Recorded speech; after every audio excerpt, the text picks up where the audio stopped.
Seperti biasa Bapak Ibu sekalian, rahimakumullah, bila Allah SWT mudahkan, kita akan melanjutkan pada buku kita agar doa dikabulkan.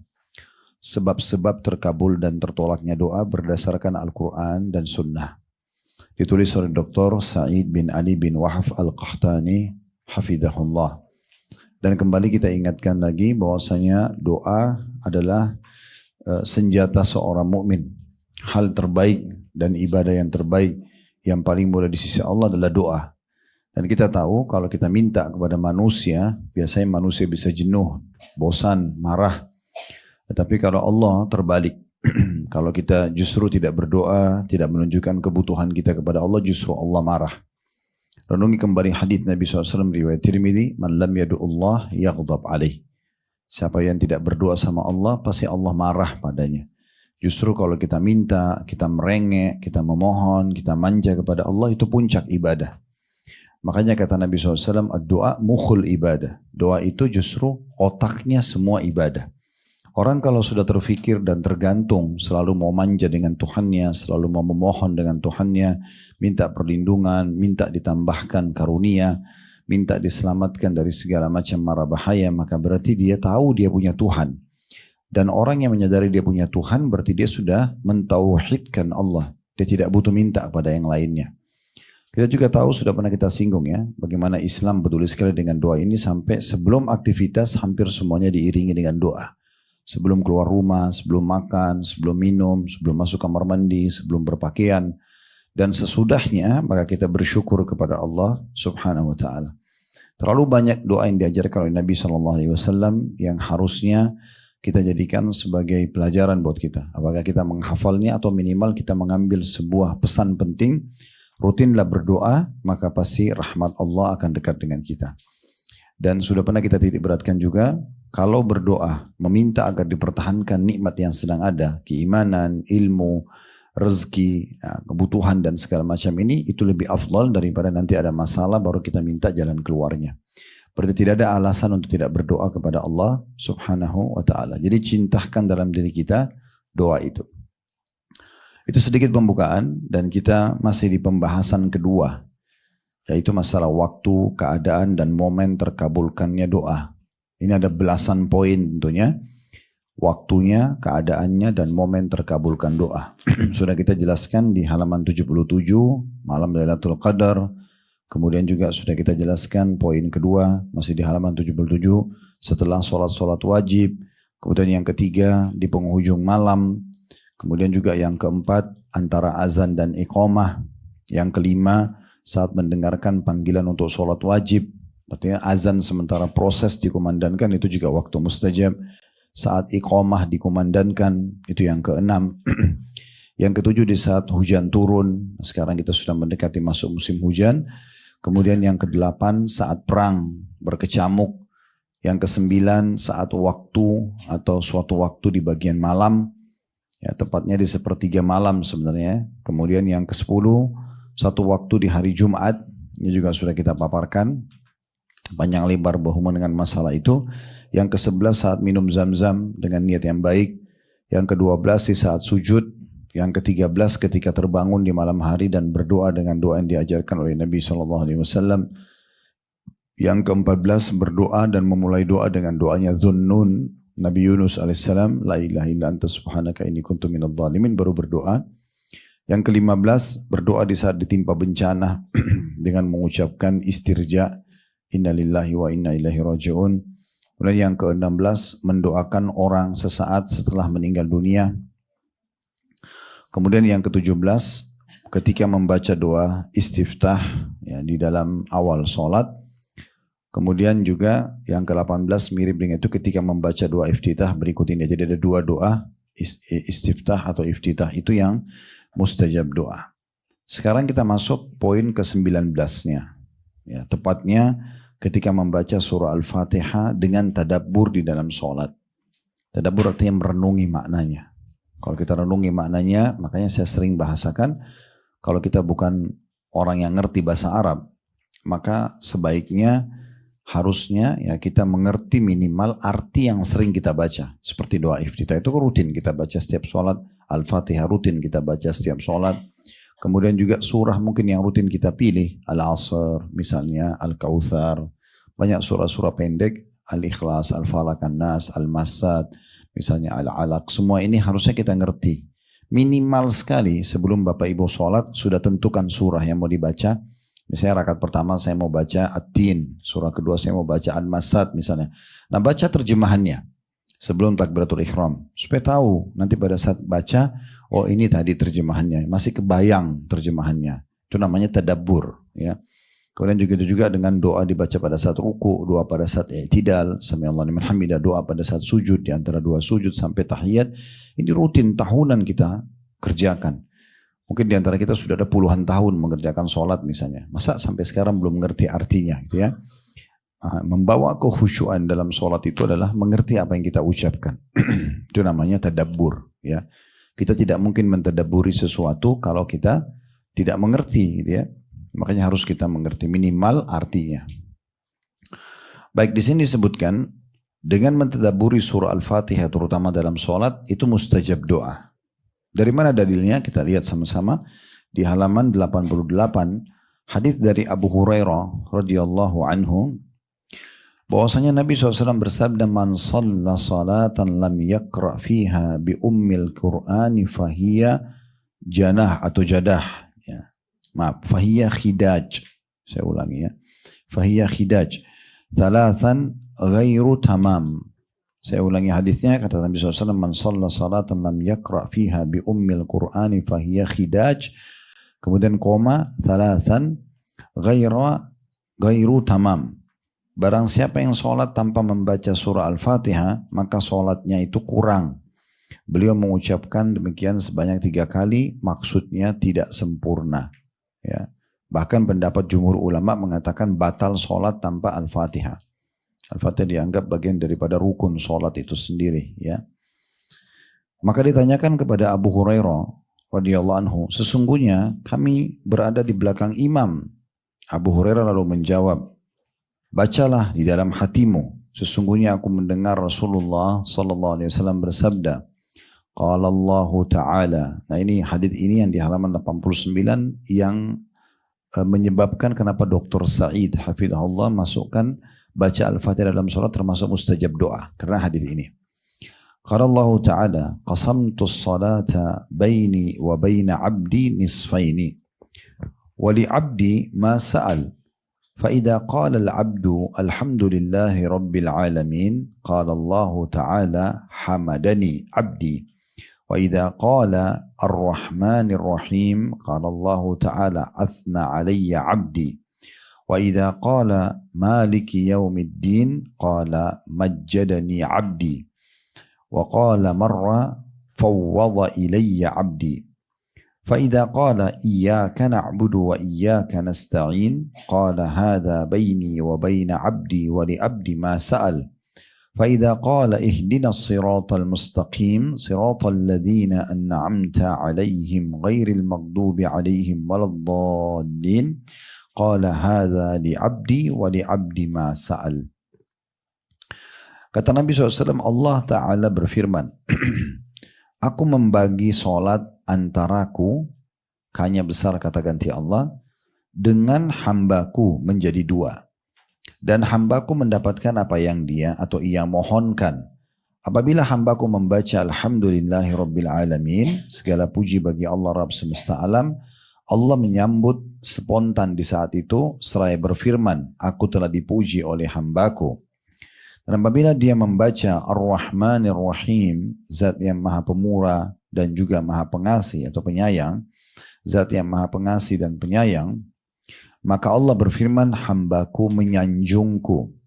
Dan apabila dia membaca Maliki Yaumiddin, yang menguasai hari pembalasan, Allah berfirman, aku diagungkan oleh hambaku. Dan suatu kali beliau mengatakan, hambaku menyerahkan urusannya kepadaku.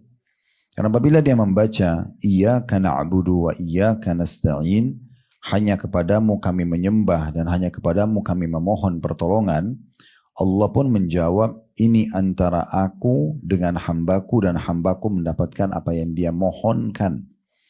Apabila dia membaca ihdinas siratal mustaqim siratal ladzina an'amta alaihim ghairil maghdubi alaihim waladdallin, tunjukilah kami jalan yang lurus, yaitu jalan orang-orang yang telah engkau anugerahkan nikmat kepada mereka, bukan jalan mereka yang dimurkahi dan bukan juga jalan orang-orang yang sesat.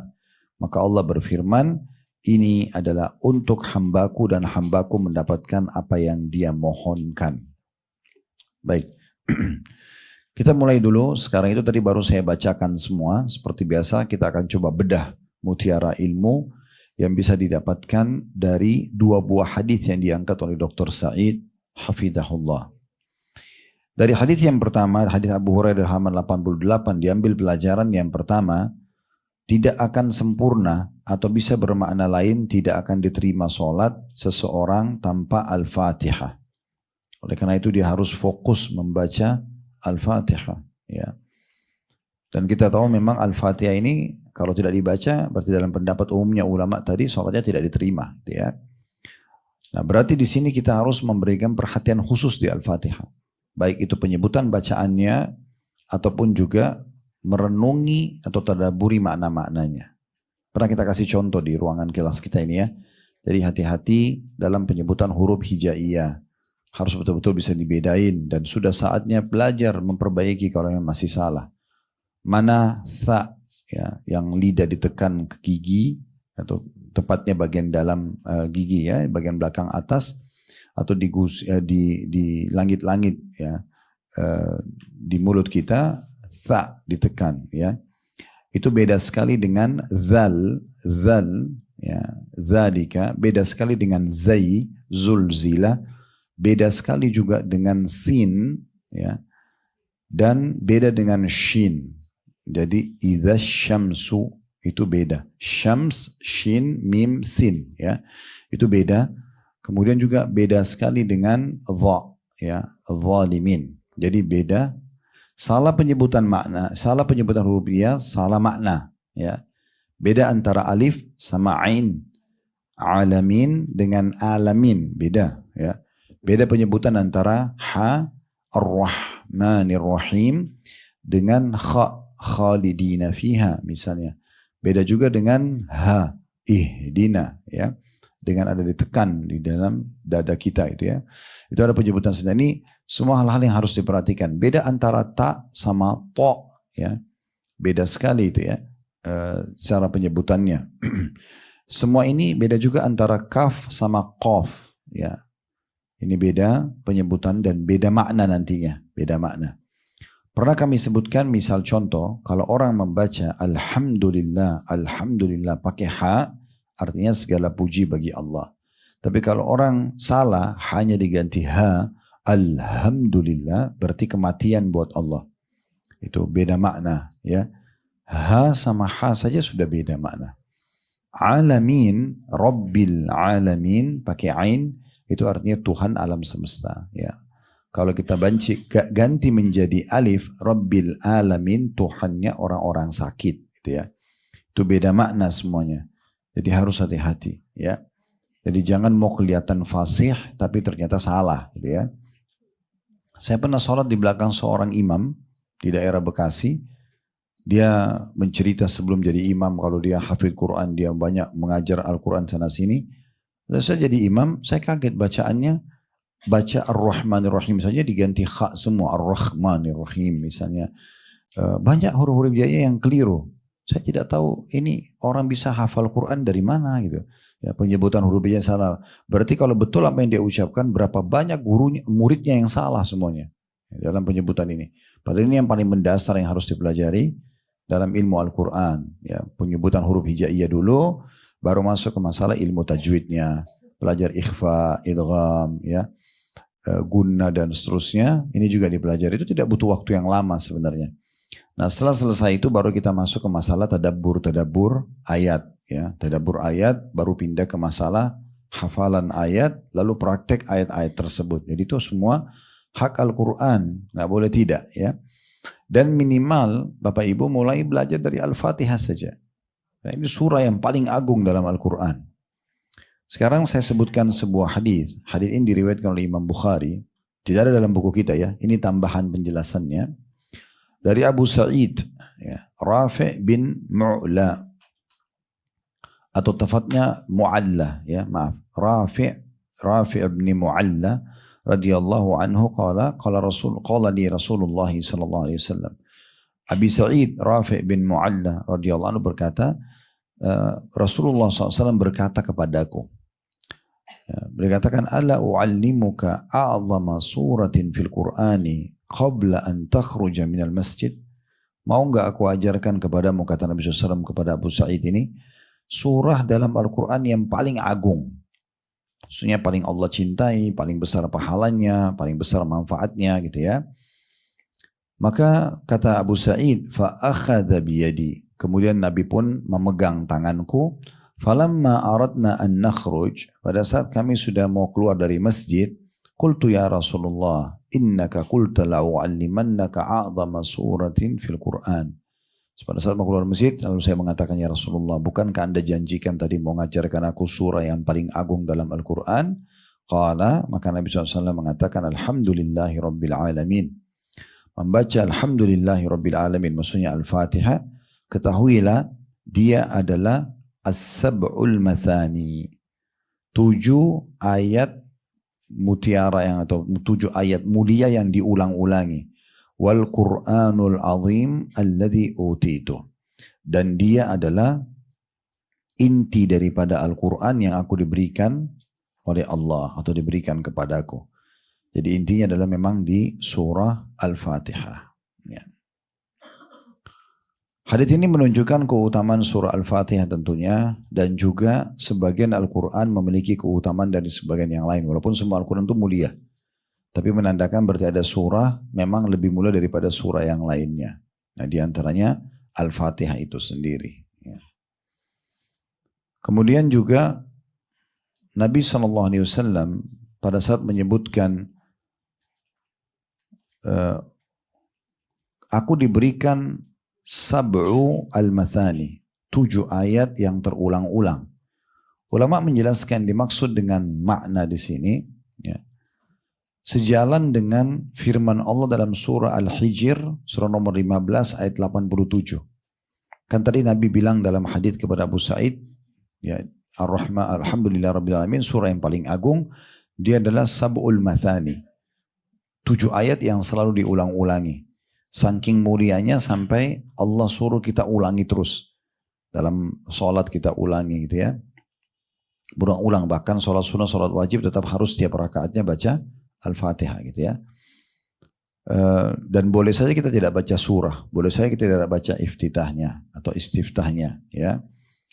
Allah berfirman dalam surah Al-Hijr ayat 87, "Walaqad atainaka sab'an minal mathani wal Qur'anal azim." Sesungguhnya kami telah memberikan kepadamu hai Muhammad 7 ayat yang dibaca berulang-ulang. Maksudnya Al-Fatihah.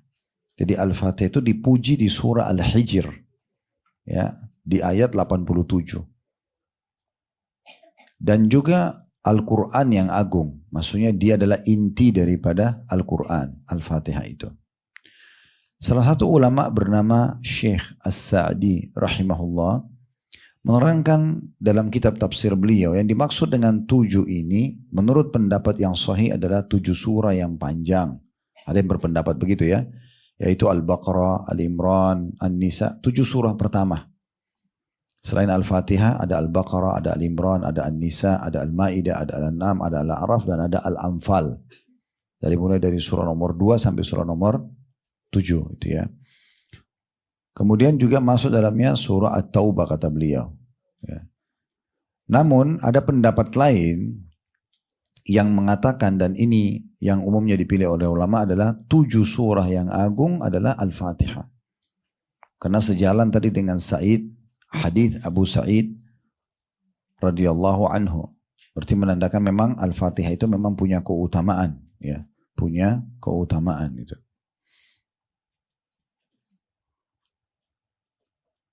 Kemudian juga Al-Fatihah sisi yang lain ya.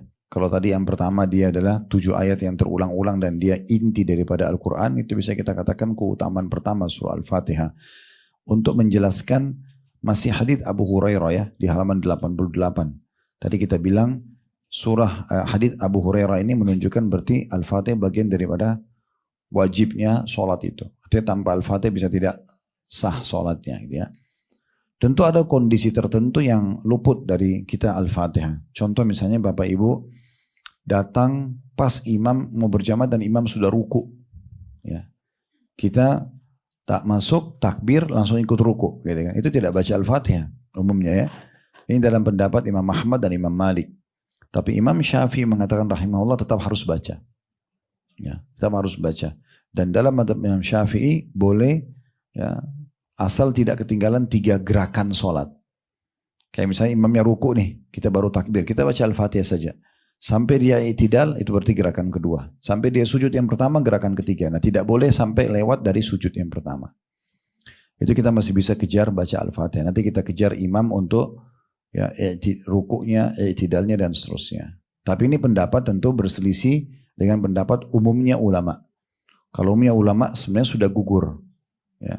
Begitu kita datang, kalau imam sudah ruku karena sudah pindah ke gerakan selanjutnya dan imam di sini bisa menjadi penopang terhadap makmumnya, maka dia tinggal takbir dan ruku saja. Nah ini ada keadaan-keadaan tertentu pengecualian ya. Tapi kalau kita masuk ke dalam sholat masih dari awal, ini Al-Fatihah kita dahulukan. Mana yang saya dahulukan? Kalau seandainya saya masuk di dalam sholat, imam sepertinya sudah berjalan nih. Mungkin semenit, 2 menit ya. Saya bingung antara nanti dia ruku atau dia masih panjang bacanya. Mana yang saya dahulukan? Saya baca istiftah dulu, baru Al-Fatihah, surah, atau saya dahulukan Al-Fatihah? Jawabannya dahulukan Al-Fatihah. Al-Fatihah. Kecuali memang kita ikut dari awal takbiratul ihram. Atau kita tahu di masjid itu imamnya biasa baca panjang. Lebih bagus kita kehilangan istiftah yang merupakan sunnah daripada kita terpotong Al-Fatihahnya. Baru 3 ayat lalu kita ketinggalan gitu ya. Karena memang ini bagian dari hal yang sangat ditekankan. Nanti kita tekankan lagi itu di hadis nomor 2 kita. Di mana ada seseorang yang bertanya kepada Abu Hurairah mengatakan, saya sholat di belakang imam. Imam maksudnya bersuara baca Al-Fatihah. Tetap Abu Hurairah mengatakan, bacalah walaupun dalam hatimu. Karena mengejar keutamaan mustajabnya doa. Ya. Karena nanti diakhirkan ihdinas siratal mustaqim sampai akhir kan Allah mengatakan ini milik hambaku dan dia dapat apa yang dia minta. Kita minta agar diberikan petunjuk sama dengan jalannya Nabi Muhammad SAW dan orang yang beriman pada beliau dari kalangan sahabat dan diselamatkan dari kesesatan Yahudi dan Nasrani. Karena maghdubi alaihim adalah Yahudi, dhalin adalah orang-orang Nasrani. Jadi kita selalu minta agar jangan kita terjerumus pada kesalahan mereka. Orang-orang Yahudi membangkang, gak mau ada Nabi setelah Musa, sampai mereka pun yang berusaha membunuh Nabi Isa, mereka juga berusaha membunuh Nabi Muhammad SAW, ini sesat. Gak benar gitu. Kemudian juga orang-orang Nasrani yang mau coba mendakwakan agama Nabi Isa, tapi mereka keliru dengan mengatakan Allah punya anak. Gitu kan? Lalu menyebarlah banyak patung-patung di gereja-gereja mereka. Nanti kita jelaskan di hadis kedua insya Allah. Baik, kita kembali dulu ke masalah keutamaan surah Al-Fatihah sendiri. Yang pertama tadi dia adalah 7 ayat yang terulang-ulang. Karena dia selalu diulang di setiap kali sholat itu ya. Kemudian yang kedua, dia adalah dihitung ummul kitab atau induk daripada Al-Quran. Berjalan daripada hadis Abu Hurairah, ya, ini hadis yang disebutkan Abu Hurairah di halaman 88. Ini sebenarnya hadis panjang ya. Di buku kita ini hanya ditulis pendek saja. Nah saya akan bacakan riwayat panjangnya sekarang. Abu Hurairah radhiyallahu mengatakan, "Man shalla salatan lam yaqra fiha bi ummil kitab fahiya judaj," ya, atau cepatnya khidaj, thalathan ghairu tamam. Tadi sudah kita tahu ini bahwasanya siapa yang sholat tanpa membaca surah Al-Fatihah maka sholatnya kurang. Ya, yang dimaksud Nabi lalu diulangi 3 kali dan dikatakan tidak sempurna. Nah ini masalah lanjutan. Faqila dia Abu Hurairah inna nakuna wara'al imam. Ya. Maaf berarti hadis ini cuma satu ya. Saya keliru berarti. Hadis ini cuma satu. Hadis yang dibawa ini bersambung sebenarnya. Ya, bersambung. Baik berarti hadis ini hanya satu. Saya ralat kembali saya katakan ada 2 buah hadis. Jadi hadis ini cuma satu. Setelah perkataan Abu Hurairah.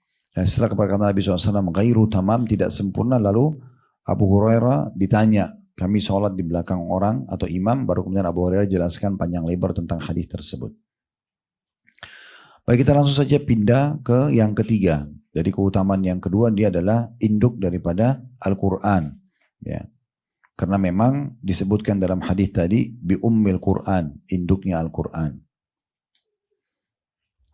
Kemudian Al-Fatihah sendiri beranjak daripada hadis Abu Hurairah ini adalah hukumnya wajib atau bisa dikatakan bagian yang mensahkan sholat. Sejalan dengan hadis Abu Hurairah, hadis Bukhari Muslim, la salata liman lam yaqra bi Fatihatil Kitab. Kata Nabi SAW, tidak dianggap sah sholat seseorang yang tidak membaca Al-Fatihah. Ya, berarti dia bagian daripada kewajiban dan rukun sholat itu sendiri. Yang keempat, Al-Fatihah sangat dahsyat bila digunakan untuk berobat, ya. Terutama masalah ruqyah. Disebutkan di dalam riwayat Abu Sa'id Al-Khudri radhiyallahu anhu, beliau mengatakan, saya langsung ke terjemahan saja, bahwasanya ada sebagian orang, ya, dalam bahasa Arab, anna nasa min ashabi Rasulillah sallallahu alaihi wasallam, ada sebagian kelompok dari sahabat-sahabat Nabi Muhammad SAW, kanu fi safar, mereka satu waktu pada dalam perjalanan, famarru bihayy min ahya'il Arab, maka mereka pun mampir di salah satu pemukiman bangsa Arab, gitu ya. Fastadafuhum falam yadhifuhum, maka mereka pun minta untuk menjadi tamu, nginap malam itu di situ, tapi orang-orang perkampungan Arab itu tidak mau menerima sahabat-sahabat Nabi ini karena dianggap orang asing. Faqalu lahum hal fikum raqin, kemudian pada saat itu sempat kepala suku mereka disengat. Ada yang riwayat mengatakan kalajengking, ada yang mengatakan ular, intinya sakit. Lalu kemudian mereka berkata satu sama yang lain karena tidak ada yang bisa mengobatin kepala sukunya, coba tanya orang-orang itu yang tidak jadi kita jadikan tamu karena mereka nginap di luar benteng suku Arab ini. Maka ditanya, apakah ada di antara kalian yang bisa meruqyah? Fa inna sayyidal hayy ladigun aw musab, karena kepala suku ini sedang tersengat ataupun sedang, ya, sakit. Faqala rajul minhum na'am, maka salah satu dari sahabat Nabi mengatakan iya. Fa'atahu faraqahu bi Fatihatil Kitab fabara'a ar-rajulu fa'ata qati'an min ghanamin fa'aba an yakbalaha.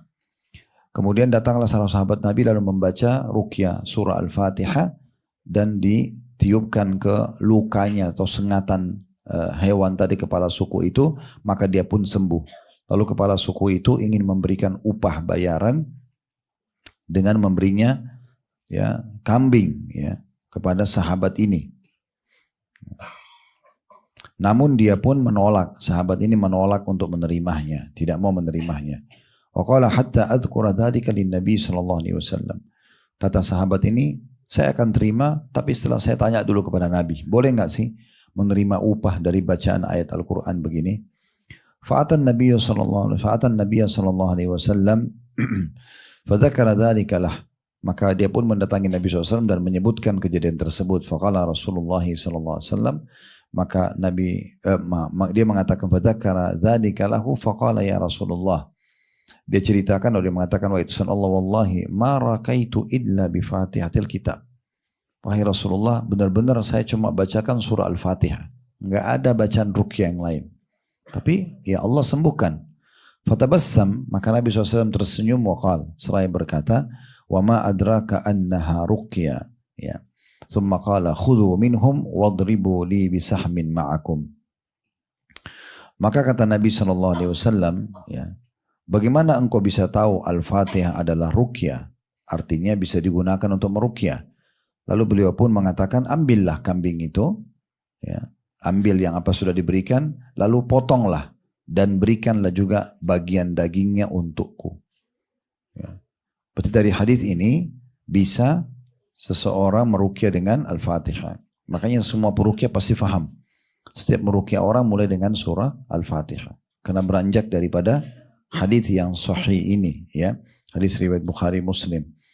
Dan yang kedua, perlunya agar ruqyah itu berefek diikuti dengan keyakinan. Tidak boleh Bapak Ibu bilang, benar nggak sih baca Al-Fatihah, saya tiupin ke badan saya atau badan suami atau badan anak saya terus dia sembuh dari demam. Nah, kalau ragu-ragu nggak ada manfaatnya. Semua harus diikuti dengan keyakinan. Sahabat ini mengatakan, ya Rasulullah, benar-benar saya cuma bacain Al-Fatihah. Bayangkan orang ini tersengat, ya, kena bisa ular atau kalajengking, itu mematikan. Tapi bisa sembuh hanya dengan bacaan ini. Ada salah satu ulama, Syekh Al-Idan, menulis buku Ruqyah Syariah ratusan lembar tentang masalah Ruqyah. Beliau titik beratkan sekali di awal penulisan buku beliau, kalau sesungguhnya meruqyah diri itu bukan hanya kalau kena sihir, bukan juga hanya kena ain, tapi semua jenis penyakit dianjurkan agar ruqyah dulu baru berobat medis. Ruqyah dulu baru berobat medis. Makanya banyak sekali buku-buku terbit tentang masalah ruqyah dan dianjurkan agar meruqyah dulu, ya. Seperti misalnya meruqyah, kemudian bersedekah, niat agar penyakit kita sembuh, baru kita ikhtiar medis. Jadi medis itu sebenarnya ikhtiar yang kesekian. Kalau dalam ajaran para ulama kita. Cuma sekarang kan kita balik. Kita selalu andalkan medis dulu, baru kemudian kita berdoa sesudahnya, gitu kan. Baru kita habis minum obat, baru kita berdoa, ya Allah sembuhin. Padahal sebenarnya doa itu dilakukan sebelum aktivitas. Sebelum aktivitas, gitu ya. Jadi ini perlu diperhatikan baik-baik karena memang dia punya kedudukan yang sangat banyak, ya, kedudukan yang sangat banyak. Sekarang kita masuk ke potongan lanjutan hadis, ya. Ini berlanjut ke keutamaan selanjutnya, ya. Yaitu bahwasanya Allah Subhanahu wa taala, ini faedah yang bisa diambil dari potongan hadis yang di halaman 89, membagi salat menjadi dua. Dan subhanallah di sini tidak disebutkan masalah ruku, i'tidal, sujud, tahiyat. Ternyata pembagian itu, ya, adalah pembagian antara apa yang dibaca oleh hamba dalam surah Al-Fatihah kepada Tuhannya. Berarti menandakan memang Al-Fatihah itu induknya daripada sholat itu sendiri. Karena memang di sini dimaksud dengan perkataan Nabi SAW, Allah berfirman, aku membagi sholat antaraku dengan hambaku menjadi dua. Dan hambaku mendapatkan apa yang dia mohonkan, sama sekali nggak disinggung ruku, i'tidal, sujud dan seterusnya. Yang disinggung cuma Al-Fatihahnya. Berarti inti daripada, ya, dibagi duanya sholat itu di Al-Fatihahnya. Siapa yang bisa menyempurnakan gerakan pertama sholat dan Al-Fatihahnya, diharapkan tentunya ke depannya dia akan bisa lebih sempurnakan, gitu ya. Siapa yang dari awal sudah lalai tentang Al-Fatihah ini, maka sudah lalai semuanya yang lainnya. Nah, seperti itu kurang lebih. Dan di antara hal yang harus diperhatikan adalah memberikan setiap ayat haknya. Alhamdulillahirabbil alamin, berhenti dulu. Kemudian Ar-Rahmanir Rahim, kemudian berhenti dulu. Begitu seterusnya, memberikan hak masing-masing. Jadi tidak tergesa-gesa dalam membacanya.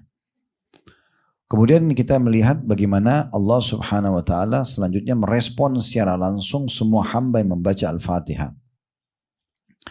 Ada pendapat ulama yang mengatakan ini hanya berlaku dalam Al-Fatihah salat. Tidak berlaku pada Al-Fatihah di luar solat. Karena Nabi SAW mengatakan, Allah berfirman, aku membagi solat dua antara aku dengan hambaku. Lalu kalau dia membaca Alhamdulillah Rabbil Alamin, maka Allah mengatakan hambaku telah memujiku. Berarti kan yang direspon oleh Allah adalah bacaan Al-Fatihah dalam solat saja. Kalau kita baca Al-Fatihah untuk ruqyah misalnya tadi, ya, atau kita sedang murajaah Al-Quran di mobil, mau cari pahala dengan kita baca surah Al-Fatihah, maka ini tidak direspon oleh Allah sebagaimana direspon dalam hadis ini. Ini pendapat. Ada juga yang mengatakan ini berlaku pada semua Al-Fatihah yang dibaca. Tapi Allah alam pendapat pertama lebih kuat, bahwasanya memang yang Allah respon seperti ini, kalau orang baca Alhamdulillahirabbil alamin, Allah mengatakan habadani abdi, hambaku telah memujiku. Ini kalau dibaca pada saat kita sedang sholat, ya. Dan ini berarti kedudukan surah Al-Fatihah sangat tinggi, sampai setiap selesai ayatnya Allah respon. Selesai ayat Allah respon. Alhamdulillahirabbil alamin, karena ada kata-kata alhamdu, segala puji dan puja kehadirat Allah, Tuhan alam semesta. Karena ada kata-kata alhamdu, Allah menjawab hamadani, ya, ya. Abdi, gitu ya, hambaku telah memujiku. Gitu. Kemudian pada saat kita mengatakan Ar-Rahmanir Rahim, zat yang maha pengasih, maha penyayang, Allah pun mengatakan athna alayya abdi, artinya hambaku menyanjungku, ya. Kemudian Maliki Yaumiddin, raja yang berkuasa pada hari kiamat, Allah mengatakan majadani abdi, aku diagungkan oleh hambaku, gitu ya. Kemudian dalam riwayat yang lain dikatakan fawwadha ilayya abdi. Hambaku pada saat membaca Maliki Yaumiddin dia telah mengembalikan urusannya kepadaku. Karena dia yakin ada hari kebangkitan, maka dia pun menyerahkan urusannya kepadaku dari amal-amal soleh yang pernah dia kerjakan, dari dosa yang pernah dia lakukan gitu ya. Kemudian iyyaka na'budu wa iyyaka nasta'in, hanya kepadamu kami menyembah dan hanya kepadamu kami minta tolong. Maka Allah mengatakan hada baini wa baina abdi wa li abdi ma sa'al. Ini antara aku dengan hambaku. Iyyaka na'budu, hanya kepadamu kami menyembah, memang sesembahan untuk Allah saja. Wa iyyaka nasta'in, meminta tolong itu memang milik kita. Kita bisa minta tolong kepada Allah Subhanahu wa taala. Dan ini perlu direnungi baik-baik ya. Karena banyak orang sering ucapkan dalam sholat kaum muslimin iyyaka na'budu wa iyyaka nasta'in, tapi selepas salam pergi kuburan dekat masjid minta tolong sama kuburan tersebut. Mana komitmen tadi iyyaka? Iyyaka itu hanya kepadamu aku menyembah. Iyyaka na'budu, iyyaka nasta'in, wa iyyaka nasta'in, dan hanya kepadamu kami minta tolong. Setelah itu kenapa minta tolong sama jenazah? Minta tolong sama batu, minta tolong sama dukun dan segala macam hal. Ini merusak ya sebenarnya hakikat daripada doa ini. Dan dari potongan ayat ini diambil juga dikorelasikan sebagian ulama dengan hadis Nabi SAW. Beliau mengatakan mintalah kepada Allah segala sesuatunya sampai tali sendal kalian. Jadi iyyaka nasta'in, kepadamu kami minta tolong pada segala hal. Sampai kepada tali sendal yang putus gitu ya. Minta kepada Allah SWT. Jadi jangan pernah minta hanya hal-hal yang besar saja. Nanti kalau sudah kena penyakit kronis baru berdoa, baru tahajud. Dari hal yang kecil, ya, apapun itu sifatnya. Bahkan kalau perlu kita jadikan doa ini sebagai momentum komunikasi rutin kita dengan Allah. Misalnya kita mau kamar mandi nih, ya Allah mudahin saya, antara kita sama Allah saja. Supaya saya bisa mandi, supaya saya bisa berwudu, lalu saya bisa aktivitas hari ini. Doa ini sebenarnya bisa saja nggak dibaca, tapi kalau kita baca, berarti kita memaksimalkan apa yang kita mau lakukan, kita minta sama Allah supaya diberkahi. Ya, supaya Allah SWT berkahi. Nah seperti itulah. Makin kental kita minta sama Allah maka makin bagus gitu ya. Kemudian ihdinas siratal mustaqim, tunjukkan kami jalan yang lurus. Di sini maksudnya jalannya Nabi Muhammad sallallahu alaihi wasallam dan para sahabatnya yang telah berpegang teguh pada Al-Qur'an dan juga sunnah.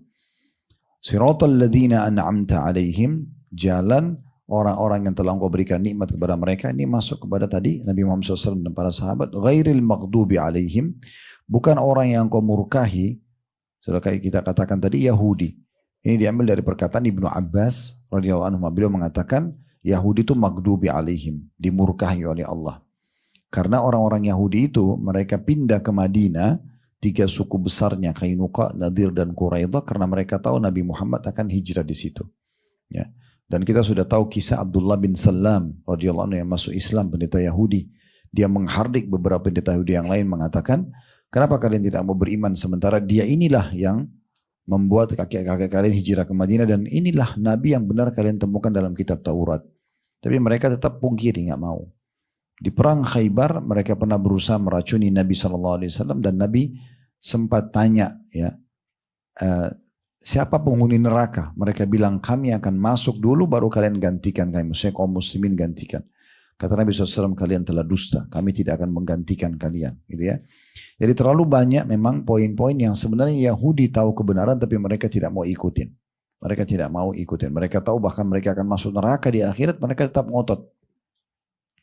Kalau sekarang apa yang terjadi di Gaza, mereka membunuh umat Islam sampai puluhan ribu, itu jangan heran. Dalam kisah Bani Israel, mereka pernah membunuh Nabi Allah dalam satu hari 700 orang. Nabi mereka bunuh. Ya, Nabi yang paling banyak diutus itu di Bani Israel. Banyak sekali. Makanya Allah mengatakan mereka membunuh nabi-nabi mereka. Ya. Jadi banyak, kalau Nabi aja utusan Allah dibunuh, apalagi kalau manusia yang dianggap tidak sefaham sama mereka. Memang sudah begitu. Cengkal orangnya, keras kepala gitu ya. Itu sifatnya orang-orang Yahudi. Makanya dikatakan maghdubi alaihim. Kita selalu berlindung kepada Allah, jangan punya sifat itu. Jangan seperti mereka. Tahu kebenaran tapi ngotot gak mau ikutin. Tahu dirinya salah gak mau ngakuin salah. Nah, ini kalau ada pada diri kita ini bahaya sekali sifat orang-orang Yahudi. Orang beriman itu kalau benar ya benar. Kalau salah ya dia akuin kesalahannya. Nah, gitu. Kemudian waladhdallin, bukan orang yang sesat. Itu adalah Nasrani kata Ibnu Abbas. Kenapa? Karena mereka mau mendakwakan agama mereka tapi mereka keliru. Menyebarluaskan kalau Allah punya anak. Padahal Allah itu Esa. Gitu ya. Dalam surah Al-Ma'idah pun Allah gambarkan bagaimana nanti Nabi Isa didatangkan hari kiamat dan Allah tanya, hai Isa, apakah engkau bilang kepada pengikutmu ya, agar menyembah engkau dan ibumu sebagai Tuhan selain aku? Nah, kata Nabi Isa AS, tidak mungkin. Aku tidak pernah mengucapkan itu. Ya, aku hanya menyampaikan apa yang telah engkau perintahkan kepadaku.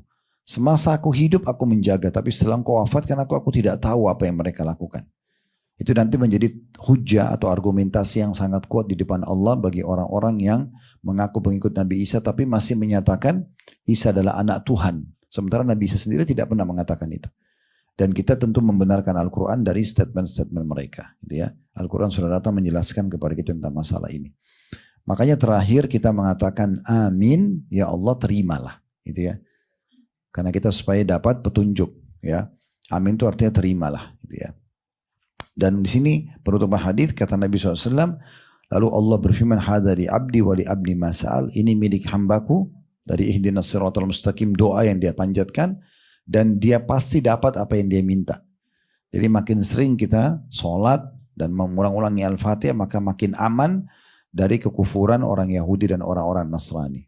Ya. Dan kita sebagai seorang muslim tidak boleh ragu dengan kekufuran mereka ya. Harus kita yakin masalah kekufuran itu memang betul ada. Ya, nggak boleh kita mengatakan sepertinya bisa saja orang Yahudi masuk surga, Nasrani masuk surga, nggak boleh kita yakini itu. Ya, mereka masuk ke dalam neraka kalau mereka dengan keyakinan itu. Ya, kita harus yakin itu. Makanya kata Nabi Muhammad SAW dalam Al-Quran dalam surah Al-Bayyinah, Allah mengatakan innal ladzina kafaru min ahli kitabi wal musyrikin fi nari jahannam khalidina fiha. Sungguh telah kafir orang-orang ahli kitab Yahudi dan Nasrani dan orang musyrik dan mereka akan kekal di api neraka kalau mereka meninggal dalam keyakinan tersebut. Dan kata Nabi Muhammad SAW tidak ada seorang pun dari Yahudi, Nasrani, Majusi itu penyembah api yang mendengarkan aku diutus menjadi Nabi lalu mereka tidak beriman kecuali mereka akan masuk neraka. Jadi orang yang mendakwakan sekarang semua agama sama, ini nggak benar. Kalau semua agama sama kita jadi Nasrani aja nyanyi seminggu sekali masuk surga. Untuk apa jadi Muslim? Banyak peraturannya gitu ya. Tentu sekarang yang sedang kita bicara masalah keyakinannya ya. Kita bukan berbicara masalah fisik. Dalam Islam tidak boleh membenci fisik seseorang. Tapi yang kita benci adalah karakter atau perbuatan yang salah. Contoh ada orang mencuri.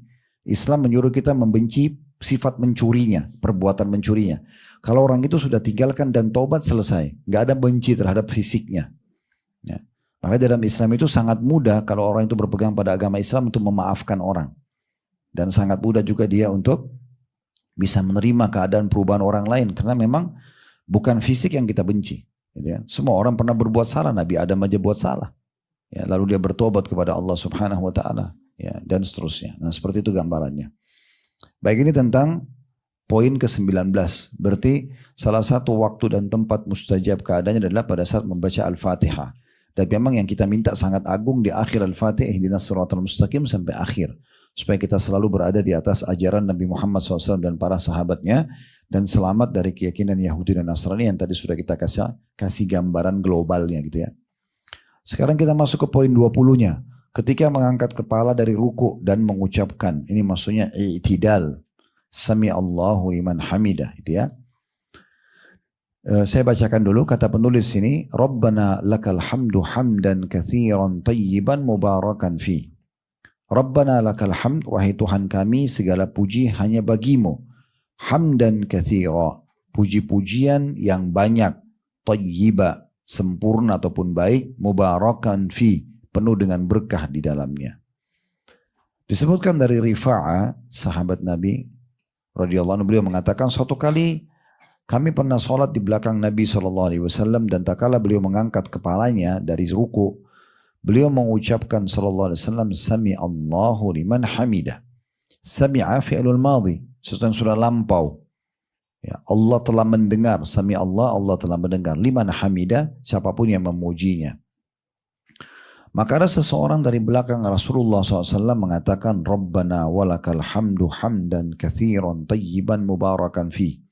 Wahai Tuhan kami, segala puji hanya bagimu, puji-pujian yang banyak, lagi baik dan penuh berkah di dalamnya. Tak kala Nabi SAW selesai sholat, Beliau bertanya, siapa tadi yang baca itu? Maka seorang laki-laki mengatakan, saya. Kata Rasulullah SAW, Ra'aitu bid'atan wa thalathina malakan yabtadirunaha ayyuhum yaktubuha awal. Aku melihat lebih dari 30-an malaikat bergegas masing-masing ingin mencatatnya terlebih dahulu. Ini ada footnote nomor 132 di bawah ya, diriwayatkan oleh Bukhari. Riwayat ini, Bapak Ibu sekalian, juga memberikan kepada kita beberapa pelajaran. Yang pertama, bahwasanya Allah itu selalu mendengar hamba-hambanya. Ya, setiap apa yang kita ucapkan, bahkan Allah mengetahui apa yang dirahasiakan oleh hati kita, walaupun orang manusia tidak tahu. Ya, ya'lamu kha'inatal a'yun wa ma tukhfis sudur dalam ayat. Allah itu tahu pengkhianatan mata dan juga apa yang disembunyikan dalam hati manusia. Jadi kita bisa sembunyikan tapi sama Allah tidak bisa gitu ya. Nah di antaranya kita kalau sholat ini menguatkan pada saat kita mengatakan Sami Allahu liman hamidah. Allah telah mendengar siapa yang memujinya. Karena kita pada saat ruku baca mengagungkan Allah subhanahu rabbil azim. Begitu kita bangkit kita mengatakan Allah telah mendengar siapa yang memujinya. Di antara makna pujian tadi adalah mengagungkan Allah dalam ruku gitu ya. Lalu kita sempurnakan dengan ini, Rabbana lakal hamd. Wahai Tuhan kami, segala puji bagimu. Ya. Lalu ditambah kalau bisa, hamdan katsir. Sebenarnya kita bicara Rabbana lakal hamd, itu sudah cukup. Riwayat ada satu riwayat menyebutkan itu. Ada riwayat lain, mil as-samawati wa mil al-ardi wa mil ma syi'ta min syai'in ba'd.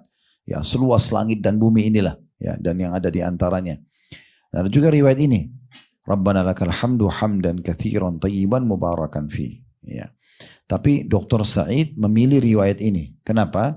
Karena Nabi SAW menanggapi. Setelah dia mengatakan hamdan, Rabbana lakal hamdu hamdan kathiran tayyiban mubarakan fi. Selepas salam Nabi tanya, siapa yang bilang tadi itu? Maka sahabat mengatakan, saya Rasulullah. Kata Nabi SAW, tadi saya diperlihatkan ada 30 sekian malaikat yang berlumba-lumba mencatatnya. Di sini potongan ini maksudnya adalah itu bisa ada singgungan diterimanya doa. Ya. Malaikat mencatat berarti diterimanya doa, diterimanya puji-pujian ini, ya, oleh Allah Subhanahu Wa Taala. Makanya mereka berlumba-lumba mencatatnya, gitu ya. Ini mungkin sudah umum penjelasannya, tapi ada titik yang saya ingin titik beratkan. Ada sebagian orang sekarang di media menjadikan ini sebagai alasan bahwasanya boleh berbuat apa yang Nabi tidak contohkan. Gitu. Saya pernah lihat beberapa cuplikan begitu ya. Boleh kok kita buat apa yang Nabi tidak contohkan. Terbukti sahabat ini Nabi tidak pernah ajarkan hamdan kathiran tayyiban mubarakan fi, tapi dia baca dan Nabi benarkan. Ini harus diluruskan pemahamannya. Bedakan di saat Nabi Muhammad SAW masih hidup dengan Nabi sudah meninggal. Kalau Nabi masih hidup, proses wahyu lagi turun, maka Nabi bisa tunjukkan disetujui atau tidak. Gitu ya. Beda, kalau sekarang kita katakan boleh, berarti kita menambah-nambah agama kita. Sebab Nabi Muhammad SAW tidak meninggal dunia kecuali sudah disempurnakan agama ini. Itulah sebabnya turun potongan ayat yang panjang, surah nomor 5, surah Al-Ma'idah, ayat 3. Itu kan ayatnya panjang banget tuh, tentang larangan memakan bangkai dan segala macam. Di tengah-tengah ayat Allah mengatakan, Al-yawma akmaltu lakum dinakum. Hari ini aku sempurnakan agama kalian. Gitu ya. Nah, berarti sudah sempurna. Itu ayat turun sebelum wafatnya Nabi Muhammad SAW. Maka ulama sepakat mengatakan Nabi tidak meninggal kecuali sudah menyampaikan semua syariat. Dan dalam memahami penyampaian Nabi ada namanya qauliyah, perkataan Nabi. Ada namanya fi'liyah, perbuatan Nabi. Dan ada namanya takririyah, persetujuan Nabi. Nah kalau apa yang sahabat lakukan Nabi setuju, berarti nggak melanggar syariat. Itu bisa jadi hukum. Tapi di masa Nabi hidup. Yang perlu digarisbawahi di masa Nabi hidup. Kalau Nabi masih hidup, Nabi tegur kalau salah, Nabi dukung kalau benar. Selesai, itu jadi bagian. Tapi setelah Nabi meninggal, agama sudah disempurnakan, nggak boleh lagi kita jadikan sebagai alasan. Gitu kan? Lalu kita membuat-buat semau kita. Ya, harusnya kita jaga kemurnian agama tersebut. Makanya seorang sahabat mengatakan, akan datang nanti zaman, lalu beliau menumpukan batu, dan ada celah kecil, bolong di antara batu itu keluar cahaya. Beliau mengatakan akan datang nanti zaman di mana perbuatan sunnah justru hanya seperti cahaya kecil ini. Ya. Seakan-akan orang nanti tidak mau menjaga kemurniannya, coba berbuat-buat banyak hal. Ya. Tapi itu hak orang kalau mereka mau lakukan, tapi sayang sekali. Ya. Sayang sekali kalau mereka melakukan ini sehingga tidak pernah dicontohkan oleh Nabi SAW. Nah ini poin-poin juga perlu kita ambil dari batas atau dari bahasan ini. Baik, kita tambahkan di poin nomor 21. Saat mengucapkan amin di dalam sholat, apabila bersamaan dengan ucapan amin para malaikat. Ini poin 21-nya ya. Di sini dikatakan hadits Abu Hurairah radhiyallahu anhu bahwa Rasulullah SAW bersabda, "Idza ammanal imamu fa aminu, fa innahu man wafaqa ta'minuhu ta'minal malaikati ghufira lahu ma taqaddam min dhanbi." Apabila imam mengucapkan amin, maka hendaklah kamu segera juga ucapkan amin.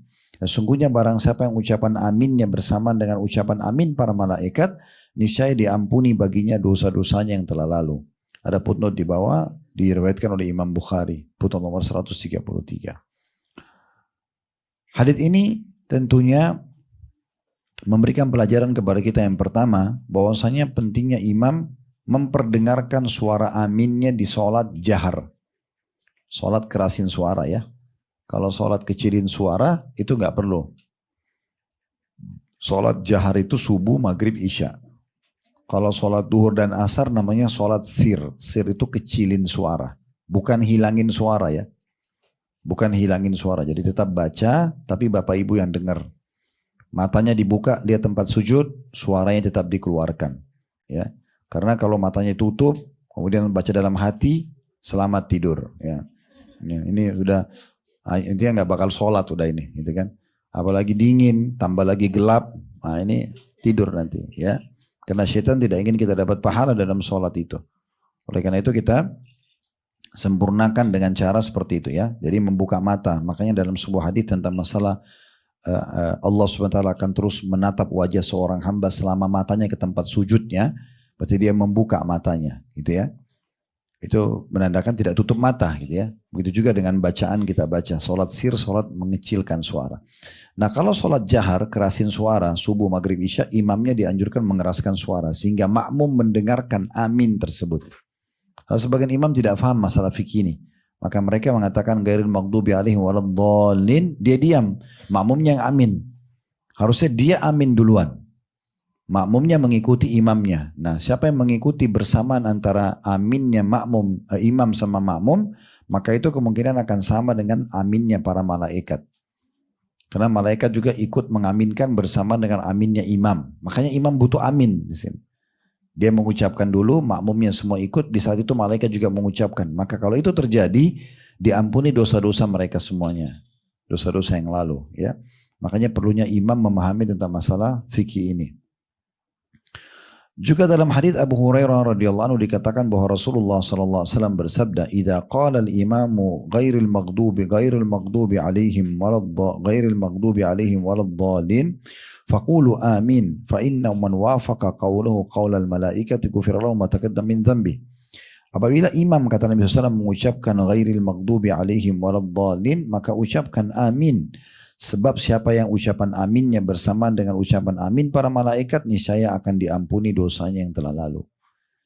Di sini berarti maknanya berarti malaikat mengikuti bacaan Al-Fatihah itu, dan pada saat imam mengatakan amin, mereka pun mengatakan amin, dianjurkan makmum segera mengikuti imamnya. Maka dia akan bersamaan. Kita kan tidak dengar aminnya malaikat. Dari mana kita tahu aminnya malaikat di sini? Kalau imam mengucapkan. Di saat imam mengucapkan, malaikat akan mengaminkan, dan akhirnya makmum pun yang ikut akan sama, diampuni dosanya yang telah lalu. Ya. Ini mungkin kurang lebih yang bisa diambil dari pengucapan amin ini. Intinya imam mendahului, lalu kemudian makmum. Dan kita juga kalau sholat sendiri baca amin. Ya. Di poin nomor 22 saya lihat ini mirip dengan poin nomor 20 tadinya ya. Sebenarnya saat mengucapkan doa setelah ruku. Ya. Ini mirip-mirip sebenarnya ya. Saya bacakan dulu. Allahumma rabbana lakal hamd, ya Allah, wahai Tuhan kami segala puji bagimu. Abu Hurairah meriwayatkan radhiyallahu anhu bahwa Rasulullah SAW bersabda, idza qala al-imam, apabila imam mengucapkan sami Allahu liman hamida, Allah Maha mendengar orang yang memujinya, faqulu, maka ucapkanlah Allahumma rabbana lakal hamd. Ya Allah, wahai Tuhan kami, bagimu segala pujian. Fa inna man wafaqa qawlu qawlal malaika ghufira lahu ma taqaddama min dzambi. Karena siapa yang ucapannya bersamaan dengan ucapan malaikat, maka akan diampuni dosanya yang lalu. Berarti di sini maksudnya diampuni dosa ini sama dengan doa mustajab. Karena kan kita berharap sholat diampuni dosa, dicatatkan pahala gitu ya. Nah berarti dalam i'tidal itu pada saat kita bilang Rabbana walakal hamd itu sama, malaikat juga mengucapkan itu, dan kalau ada yang membaca juga imamnya baca maka diampuni dosa yang lalu. Kalau dia tambah tadi dengan poin nomor 20 hamdan katsiran thayyiban mubarakan fi, ini juga dapat tambahan lagi catatan ekstra pahala dari para malaikat. Nah seperti itu kurang lebih gambaran tentang masalah ini. Baik, setelahnya insya Allah nanti di poin 23 bacaan syahadat pada saat tasyahud, dan sampai beberapa poin ke depan kita akan lanjutkan di pertemuan akan datang nanti.